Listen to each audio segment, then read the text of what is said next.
अस्सलाम वालेकुम दोस्तों, ये कहानी मेजर आरिफ शेरदिल की है जो पाकिस्तान आर्मी का एक बहादुर सिपाही था। उसकी शादी 1 साल पहले साइमा नूर से हुई थी जो एक खूबसूरत और नेक दिल लड़की थी। शादी के सिर्फ 3 माह बाद आरिफ को बॉर्डर पर ड्यूटी पर जाना पड़ा।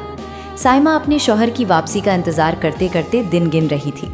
आरिफ ने साइमा से वादा किया था कि वो अपनी पहली सालगिरह पर ज़रूर वापस आएगा, लेकिन हालात कुछ और ही थे।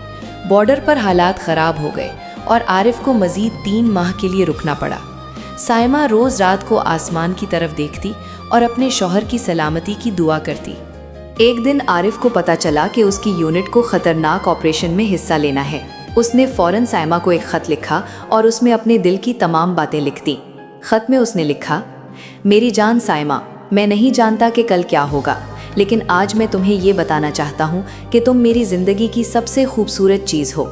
अगर मैं वापस ना आ सका तो याद रखना कि मेरी आखिरी सांस तक तुम्हारा नाम मेरे होंठों पर था। साइमा को ये खत मिला तो उसकी दुनिया अंधेरी हो गई। वो रो रो कर बेहाल हो गई।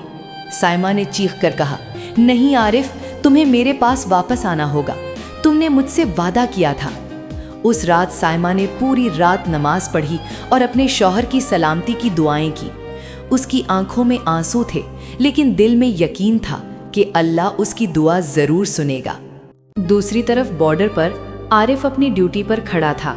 सर्द रात में उसने आसमान की तरफ देखा और आहिस्ता से कहा, साइमा, मैं तुम्हें बहुत याद कर रहा हूँ। काश मैं अभी तुम्हारे पास होता और तुम्हें बता सकता कि तुम मेरे लिए कितनी अहम हो। सुबह हुई और ऑपरेशन शुरू हो गया। गोलियों की आवाज़ें, धमाके और चीखें चारों तरफ गूंज रही थीं। आरिफ ने बहादुरी से लड़ाई लड़ी। उसने अपने साथियों से कहा, दोस्तों, आज हमें अपने वतन की इज्जत के लिए लड़ना है, पीछे नहीं हटना। लेकिन अचानक एक गोली आरिफ के सीने में लगी। वो ज़मीन पर गिर गया। उसके साथियों से उठाकर महफूज जगह ले गए।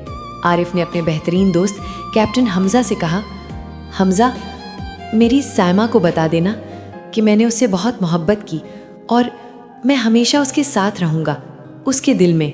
कैप्टन हमज़ा की आंखों में आंसू आ गए। उसने कहा, नहीं आरिफ, तुम ठीक हो जाओगे, मैं तुम्हें कुछ नहीं होने दूंगा। लेकिन आरिफ की हालत बिगड़ती जा रही थी। उसने अपनी आखिरी सांसों में साइमा की तस्वीर को सीने से लगाया और आहिस्ता से कहा, साइमा, मैं तुम्हें बहुत मोहब्बत करता हूँ। और फिर सब कुछ खामोश हो गया। 3 दिन बाद साइमा अपने घर में बैठी थी जब दरवाजे पर दस्तक हुई। उसने दरवाज़ा खोला तो बाहर 2 फौजी अफसर खड़े थे। उनके चेहरों पर गम के आसार थे। साइमा को सब कुछ समझ आ गया। अफसर ने एहतराम से कहा, हमें अफसोस है, मेजर आरिफ शहीद हो गए हैं। उन्होंने बहुत बहादुरी से लड़ाई लड़ी। उन्होंने अपने वतन के लिए अपनी जान कुर्बान कर दी। साइमा के पैरों तले ज़मीन निकल गई। वो वहीं बैठ गई और चीख कर रोने लगी। नहीं, ये झूठ है। आरिफ ने मुझसे वादा किया था, वो वापस आने वाला था। अफसर ने उसके हाथ में एक खून आलूदा खत और आरिफ का टैग रखा। साइमा ने कांपते हाथों से खत खोला और पढ़ा, मेरी महबूबा साइमा, अगर तुम ये खत पढ़ रही हो तो इसका मतलब है मैं अब इस दुनिया में नहीं होऊंगा। लेकिन यकीन करो, मैं हमेशा तुम्हारे साथ होऊंगा। हर सुबह की धूप में, हर शाम की ठंडी हवा में, हर रात के चांद में मैं होऊंगा। तुम रोना मत मेरी जान। मैंने जो किया वो अपने वतन के लिए किया। तुम पर फख्र करना कि तुम्हारा शौहर शहीद हुआ। अपना ख्याल रखना और खुश रहना, ये मेरी आखिरी ख्वाहिश है। तुम्हारा हमेशा के लिए, आरिफ। साइमा ने खत को सीने से लगाकर फूट फूट कर रोने लगी। वो बोली, आरिफ, तुम मुझे कैसे अकेला छोड़कर जा सकते हो? मैं तुम्हारे बगैर कैसे जीऊंगी? कई महीने गुजर गए। साइमा ने आरिफ के कमरे को बिल्कुल वैसे ही रखा था जैसे वो छोड़कर गया था।